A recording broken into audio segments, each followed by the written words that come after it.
So it's better now that they're bold. Or honestly, they are Labour continue in their impressively steadfast commitment to disappoint me. If you aren't keeping tally, guys, in terms of their ability to provide a refreshing change from the Tories... It's time for change. For change. From austerity, from climate trashing, from transphobia, from nationalist bullshit. Here is a little list that I concocted earlier. All right, so first up, they abandoned all discussion or negotiation in terms of holding Leveson 2. They abandoned proportional representation, even though the entire Labour Party voted for it, or at least in support of it. There is no plan to rejoin the European Union, even though that would clearly be a vote winner across Tory and Labour supporters, across the electorate. They won't even consider joining the customs union. There's no plans to even discuss this new pan-Euro trade agreement, customs union light situation. They deliberately, allegedly, are strategizing ways to trash the new landmark climate bill. They've banned puberty blockers for trans teenagers. They are expanding Heathrow Airport. They've abandoned every broad conversation about press regulation in the UK. They continued to sell arms to Israel, specifically to Netanyahu, despite his international criminal court warrant being issued. They are rowing back on changes to the non-dom policy, and they've watered down their own £28 billion green plan. So, do you feel refreshed? That's my question for you guys. Do you feel refreshed at this hope and change that we voted for? Change. How refreshed are we all feeling? I haven't felt this refreshed since my last glass of Thames water. Like some of the list, I kind of get. Some of it, I can understand. I get that there's not necessarily loads of money in the coffers for the, for the £28 billion green programme. I understand that. I get the Leveson 2 thing. Maybe operationally quite difficult now, apparently. I understand that also. And a lot of those inquiries cost, tens, £100 million just to run them. But the cheaper things to do, like just discussing press reg more broadly. You don't have to have a whole inquiry. Just fucking talk about it. Joining the customs union would be cheap. And there would be a return on investment. Can we just maybe ignore the non-doms when they voice their concerns about the taxes that we're just nicely asking them to pay? Because I don't know if you guys saw this the other day, the non-dom thing. But it said Labour will water down their non-dom policy after listening to concerns from the non-domicile community. That's what it said. That was the headline. Labour will water down the non-dom policy after listening to concerns from the non-dom community. I was like, why are we talking about them like they're a fucking protected minority? Why are we protect the non-doms? Oh, we gotta look at. We listen to their concerns. And then we just we didn't want to piss them off.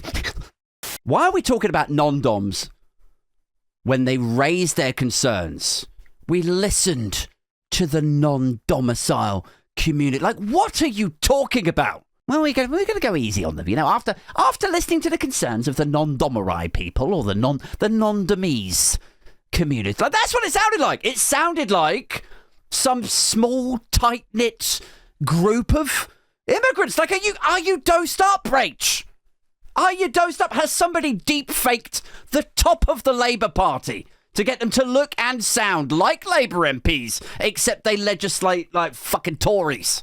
Labour will They're going to water down their tax policy after listening to the concerns from the non-dom community. Like, they're not some poor mischief of vulnerable immigrants being oppressed and locked up and racially attacked. These people are fucking millionaires. They are multi-millionaires. A lot of them several times over. They own corporations. They own mansions. They own private planes, diamond mines, honey trap islands with eyes wide shut parties and blackmail psyops, probably. I don't know. But yeah, that's Labour. Guys, we've been listening to the concerns of rich people, and actually we think on reflection, we might be being too harsh on the rich people. We've listened to their concerns and we're worried that we might be being a little bit hard. Oh, right, okay. Have you listened to the concerns of the physically impaired? No, not even for a second. Right, okay. So if you're not going to listen to their concerns, are you at least going to go a little bit easier? No, we're going to slash their benefits. Oh, wonderful. Wonderful stuff. How refreshing this change is. Pick up my fucking Thames water shit smoothie. Swallow it down. How very refreshing this change is. Like, I like Labour. I do. Might not sound like it. I think they're probably the best of a bad bunch, aren't they? I don't regret voting for them. Because they were the, tactical voting choice in my area, right? But I'm not going to lie either. And sometimes it feels like between them and the Conservatives, it really does feel like a game of choose your abuser. That's what it feels like. And it baffles me. It's like, do they know how pivotal a role the tactical voting movement, the movement forward and its website, Stop the Tories, was? Do they know how much of a consequential role that played for them, for their benefit? In the last election. Do they know that, or in case you don't know, perhaps you need a reminder. Do they know that 1.5 million postcodes got looked up on that website? And the Tories lost, but Labour didn't gain support, right? Which suggests that people were actively voting against the Tories, tactically.